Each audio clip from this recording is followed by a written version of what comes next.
Kemudian gimana tadi disinggung nazar. Berarti gimana cara proses ta'aruf terbaik? Apa pacaran itu tadi juga bagian daripada proses ta'aruf? Gini guys, Jadi tadi kan persiapan, kemudian nah ta'aruf yang baik itu gimana? gini, kita perhatikan ya, sebenarnya pacaran itu sangat jauh dari norma-norma agama dan norma-norma masyarakat. Iya, Iya kemanusiaan dan adilan beradab lah. ngono kuwi. Sekarang kita lihat orang pacaran kan nggak mungkin kan cuman lolak-lolok lihat aja kayak lagu itu loh. Nggak mungkin, pacaran guru lolak-lolok itu kan nggak mungkin. Nggak mungkin tahu ya. lagunya, tahu lagunya. Yes. Nggak mungkin hanya sekedar jajan bakso bareng lah. Ah betul. Bahkan saya tuh punya teman. Ketika dia putus dengan pacarnya, ini teman kita juga sih. Itu dia mengatakan, "Nan, gitu. Aku sing kok sawang, iku tidak sebaik yang sebenarnya. Ketoke aku karo pacarku, kuwi pit-pitan dewe-dewe. Motoran sendiri-sendiri, kemana-mana juga masing-masing begitu. Seperti itu. Tapi dia mengakui sendiri, ketika aku pacaran itu lebih parah daripada itu. Dan ini biar menjadi aibku dan akan ku tebus sebagai bentuk pertobatanku." Singkat cerita dia putus gitu loh, sehingga terus menyampaikan undang-undangnya sama aku. Kayak gitu. Ya karena memang kebanyakan orang itu dulu berpikir bahwa pacaran untuk menikah itu adalah hal yang ideal. Iya. Padahal kan itu sebenarnya benar-benar nguras waktu, tenaga, pikiran, bahkan rasa cinta itu bisa jadi hambar karena udah dihabiskan ke orang yang bakal jadi masa lalu. Betul. Terus, nah proses ta'arufnya itu gimana? Misalkan aku lihat nih atau gadis, gimana caranya saya menempuh jalur yang Allah sediakan ta'aruf itu? Kalau punya pihak ketiga, pakai boleh, lebih aman kan? Oh teman, ya, atau entah temannya dia, entah teman saya, kakak tapi kita. yang oh ya. Kemudian, nah nanti awal-awal ya kita ini dulu menyampaikan niatan baik. Saya tidak niat pacaran dan seterusnya, tapi saya niat serius gitu loh. Dek aku tresno kowe. Itu cara-cara anak SMA itu. Nah, kemudian setelah itu nanti bisa melalui pihak ketiga tersebut bisa jadi langsung nabrak orang tuanya. Maksudnya ketemu orang tuanya. Iya. Nabrak mau ditabrak nih. Iya, nyampaikan kan sama orang tuanya, Bapak Ibu, saya punya niatan yang baik seperti ini, pripun dan seterusnya. Kemudian di proses nador tadi, melihat tadi, itu kita bisa kok ngobrol gitu bisa. Oh, dikasih waktu. Kita bisa ngobrol di situ. Kemudian dalam pengawasan mahram, entah mahram kita atau mahram si dia begitu. Nah nanti misal cocok ya lanjut lamaran. Kalau nggak cocok ya sudah. Misal ngobrol ya, ini visi misi nggak gaduh. Saya arahnya ke sana, dia arahnya ke sana misal. Saya pengennya hidupnya sederhana, sana pengennya hidupnya wah begitu, agak mutakasur misal. Nah kayak gitu. Itu kan nggak gaduh kan? Akhirnya nggak jadi itu. Ya pokoknya di dalam ta'aruf berarti nggak ada yang menolak dan ditolak. Betul. Adanya adalah jodoh dan belum berjodoh. Begitu. Berarti kalau memang hal yang baik dari ta'aruf itu kalau kita belum pernah mendengar orang ta'aruf itu sebar aib seperti orang pacaran. Iya. Pacaran itu seindah-indahnya kalau sudah jadi mantan ya aibnya padahal dibuka masing-masing gitu. Kemudian gitu. Kemudian apakah apa itu namanya nazar? Apakah yang pertanyaan yang signifikan atau yang penting dalam nazar itu apa? Misalkan aku kok nazar pengen tak jawab, pengen pertanyaan-pertanyaan yang sekiranya itu bakal menopang kepernikahan itu apa? Yang sekiranya ini penting ini ditanyakan. Atau kesehatannya atau jadi yang ditanyakan adalah hal-hal yang sekiranya kita tidak akan tahu ketika kita tidak bertanya. Misal. Nih, kalau dulu istriku tanya gini. Waktu itu masih calon kan? Gitu kan. Itu tanya gini, "Mas, apa boleh saya bekerja?" Karena dia modelnya orang nggak bisa diam. Bukan model orang yang betah di rumah dalam waktu yang lama gitu loh. Gitu. Akhirnya tak jawab. Ya selama maslahatnya itu apa Lebih banyak. lebih banyak, ya silahkan. Daripada madorotnya kan gitu ya. Oh, Ya silahkan gitu, enggak ada masalah bagi saya. Selama maslahatnya lebih banyak daripada madorotnya. madorotnya. Pun saya juga bertanya kepada istri saya waktu itu, saya ini orang yang juga nggak bisa diam, suka dengan pergerakan, suka dengan eh, dakwah yang sifatnya Organisasi ya atau organisasi seperti itu. Oke, gimana kalau nanti sudah nikah? nikah kemudian tak tinggal-tinggal kegiatan itu bagaimana? Istri saya ya jawabnya ya siap gitu. Oh. Saya memang cari suami yang aktif di kegiatan, aktif Wah, di itu baru. organisasi. Oh, ini klik. Nah, ini kan visi misi gadok kan. Oh. Itu tidak akan paham ketika kita tidak bertanya. nador. Heeh. Ketika kita ketemu Kalau nador, pertanyaan-pertanyaan hanya visual, apa jenenge? Pertanyaan-pertanyaan yang sekiranya bisa dicari jawabannya ya aman. ya Berarti memang hal-hal yang sekiranya ini perlu dipertanyakan. betul. Hal-hal yang sifatnya pribadi. Kadang itu kalau umum itu kadang ada yang ekstrim lagi itu perihal kesehatan. Kesehatan menurut saya bagus sih. Jangan sampai kesehatan itu malah nanti jadi momok yang menakutkan setelah pernikahan. Itu enggak apa-apa juga kok. Misal sekedar untuk antisipasi, misal ternyata di keluarganya ada yang sakit gula, keturunan gula. Ya udah, berarti setelah nikah nanti kontrol gitu kan. Gulanya dikontrol, minumnya juga banyak yang apa? Putih ataupun tawar kayak gitu. Jadi sekedar untuk penyesuaian juga bisa. Tidak harus tolak ukur ini tak tolak apa enggak gitu. Ini jadi apa enggak? Masih bisa gitu. diantisipasi. Masih bisa diantisipasi ya terus saja enggak apa-apa. Iya, misalkan pendidikannya apa SMA. Oh, nanti kan bisa bisa dikomunikasikan lah. Dan sebenarnya kalau bicara pendidikan enggak ini ya. Kita punya teman ya yang ya teman-teman banyak lah. Dia sekolah ya nggak kuliah dan seterusnya, tapi secara kecerdasan emosi kan ya bagus, di organisasi bagus dan seterusnya, nggak kalah loh sama yang kuliah. S1 sama yang kuliah. Ya pada akhirnya usia-usia yang sekarang di atas 30 itu memang dulu kan nggak sebanyak inilah beasiswa dan lain sebagainya kuliah, tapi kan mereka menang di pengalaman, kemudian menang di itu organisasi dan lain sebagainya. Begitu. Tapi gini Mas, seberapa pentingkah, misalnya tadi kan sudah sevisi misi, kemudian nikah, tadi sudah disepil usia segitu itu nggak ada yang rumah mobil enggak. Seberapa penting setelah nikah itu pisah dengan orang tua?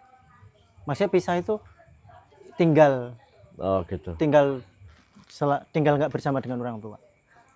Itu ya ini ya, sebuah penelitian mengatakan. Oh, ada penelitian ya? Ada. Oh. Kalau laki-laki ikut mertua di rumah mertua itu cenderung aman. Yes.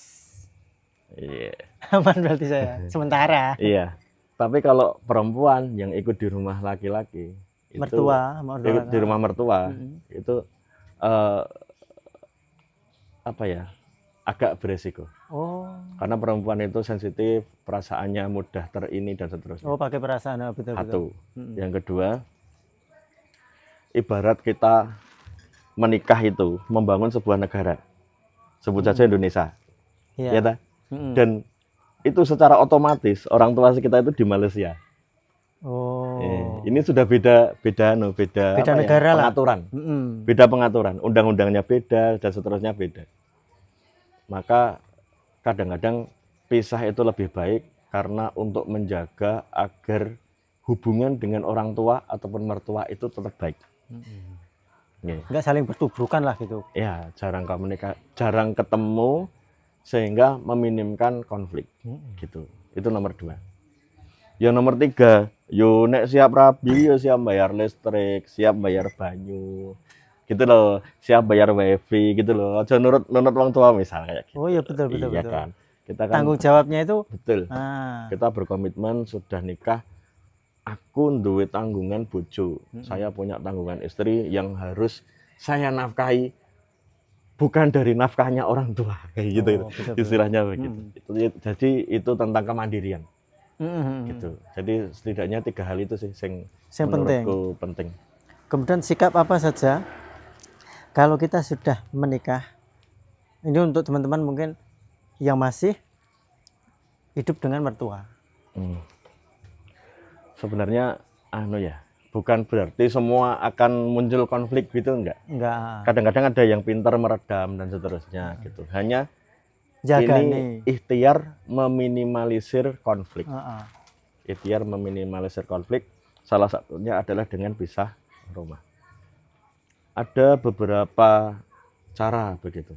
Di antaranya, satu, jaga hati agar nggak baper. Oh iya. Kalau susah, ya jaga komunikasi.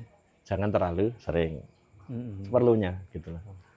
Nah, hanya memang kita sebagai anak, misal orang tua sudah sepuh, nah ini kan kita harus ngopeni beliau-beliau kan gitu. Nanti teknisnya bisa dikomunikasikan. Dan sebenarnya begini, pisah dengan orang tua itu bukan berarti orang tua di sini kita harus di Solo atau di mana, enggak. Kita di Sragen, orang tua di Sragen, rumahnya sebelahan, bahkan mepet. Itu wis penak. Oh, kalau bahasa Jawa itu pisah pawon lah. Betul. Itu sudah enak. Artinya masing-masing punya apa? Kepemimpinannya sendiri-sendiri, tidak saling Tidak membuat negara di mengintervensi. dalam negara. Betul. Jadi UPN. Tidak membuat negara di dalam negara. Heeh. Jadi biarinlah kita punya hubungan yang baik dengan negara yang lain gitu. Nggih. Perihal ekonomi itu seberapa penting berperan dalam keluarga? Jenengan kan berpengalaman ya 11 tahun lah. Untuk bapak-bapak muda kan kita bisa buat anu lah, acuan lah. Bisa dipastikan ya, Saya saya berani bilang 90% pasangan muda itu dibangun dari ekonomi bawah. ekonomi awal-awal ya. Iya. Kemudian kalau kita kaitkan dengan materi tentang qadar dan takdir. Oh iya iya. Rezeki itu kan masuknya ke qadar. Heeh. Tidak bisa kita intervensi. Tidak bisa kita Makanya sikap yang tepat adalah qanaah. penerimaan. Nerima dengan legowo apa yang sudah Allah berikan kepada kita. Seberapapun. Ini masing-masing dua atau cuma salah satu pasangan? Ya semuanya. Oh semuanya. Kalau sudah qanaah, dapat rezeki gede, alhamdulillah. Bisa untuk infak. Bisa untuk ngajak koncone dolan. Oh. Itu kan pahala juga kan. Bisa untuk bantu fakir miskin, bisa untuk ikut kegiatan fisabilillah, bisa ikut nyokong pengajian dan seterusnya. Itu ketika kita diberikan kelonggaran rezeki. Tapi kalau misal disempitkan, dicukupkan, bukan disempitkan ya. Bahasa Qur'annya itu dicukupkan. Enggak ada. Cuman cukup buat kehidupan sehari-hari. Ya alhamdulillah juga. Gitu. Kadang-kadang Allah itu sayang kita dengan cara seperti itu. Dengan cara rezeki dicukupkan. Lah kenapa?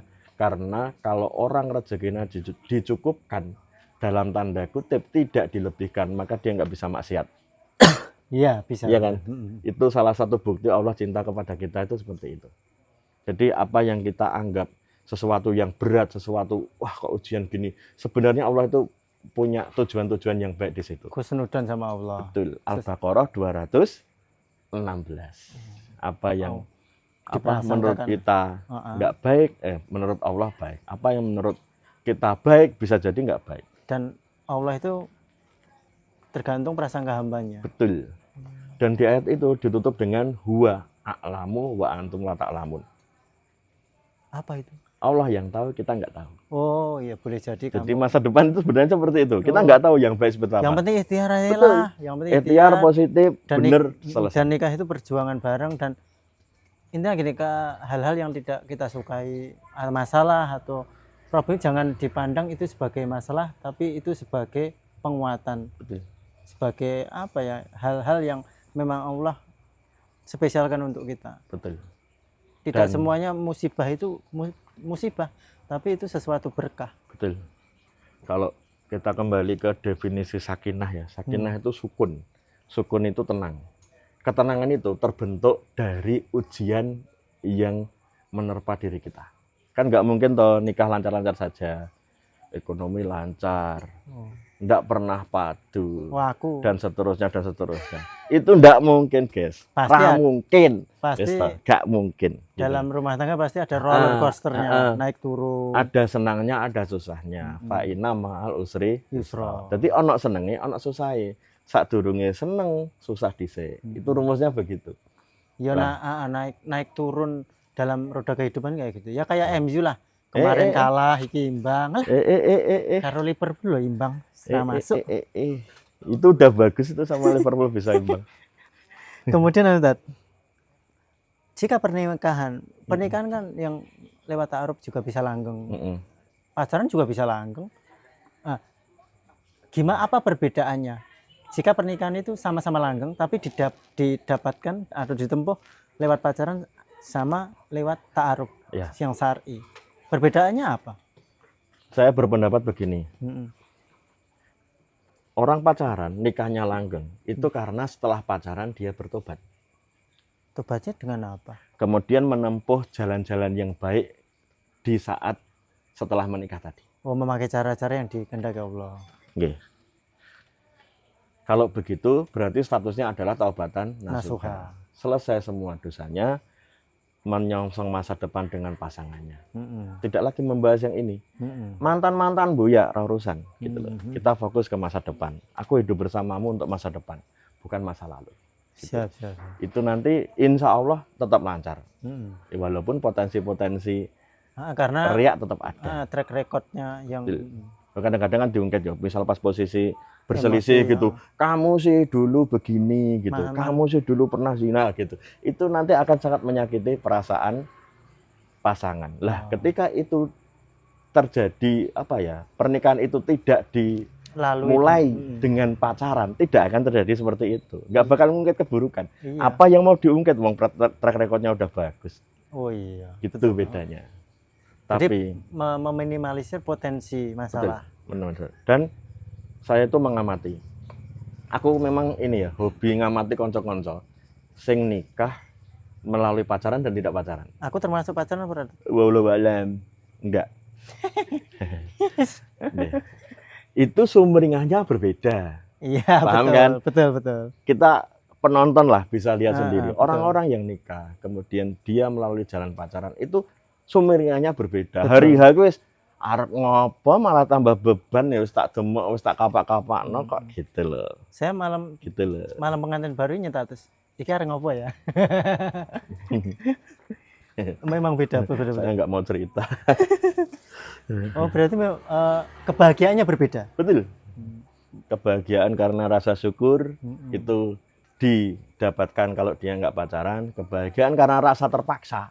Ya, mungkin bahasanya gini. Sakinah, karena pacaran tadi. Sakinah mawaddah warahmah ini punya banyak alasan lah keluarga itu untuk menjemput itu, mendapatkan itu. Karena memang jalan yang ditempuh ya sesuai dengan hulu ke hilirnya. Jadi gini, kayak orang mau sholat, ketika wudhunya bagus, potensi sholatnya diterima, potensi baik, ya kan? Tapi ketika wudhunya salah, apakah sholatnya akan baik? Jelas tidak. Kalau sholatnya tidak baik, berpengaruh pada kehidupan. Nah itu, maksudnya itu. Jadi pentingnya persiapan yang baik, cara-cara yang baik, untuk dimulai dengan cara-cara yang baik. Itu. Dari satu langkah yang salah akan membentuk langkah-langkah berikutnya yang salah juga.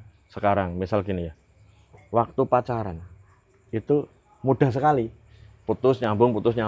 Lebar nikah, apakah dia akan jamin nggak putus nggak nyambung? Ya, iya enggak. Terbawa juga kebiasaan yang dulu gitu loh. Terbawa arus. Padahal kalau orang pacaran itu banyak kebohongannya. Gitu. Siap. Misal, baru ngapain gitu kan jam 3 pagi baru sujud. Lah kamu ngapain? Baru rukuk gitu. Padahal pusreng. Ya, padahal pusreng gitu kan. Kemudian cara bertobat ketika salah dalam mendapatkan jodoh. Misalkan gini. Ya itu tadi kita menikah, tapi kan caranya salah lewat pacaran. Tapi kan sudah menikah. Ya, wis bacot gitu. Ya. Tobatnya gimana? Ya, insya Allah ketika memang tobatan nasuha selesai. Atau kan, ada amalan khusus agar mengimbangi dosa-dosa di masa lalu atau apa? Ya, yang jelas harus lebih kenceng amal ibadahnya untuk menutup dosa-dosanya. Sehingga di akhir hidupnya nanti husnul khotimah. Amin. Gitu. Berarti ini solusi untuk teman-teman. Wis kebacut. Jangan Jangan berputus asa dari rahmat Allah. Itu kunci ya. entah masa lalu kita seperti apa, apalagi dulu belum tahu ya, Mm-mm. kita belum ngaji, belum Belum tahu tahu. agama dan seterusnya. Entah masa lalu kita seperti apa.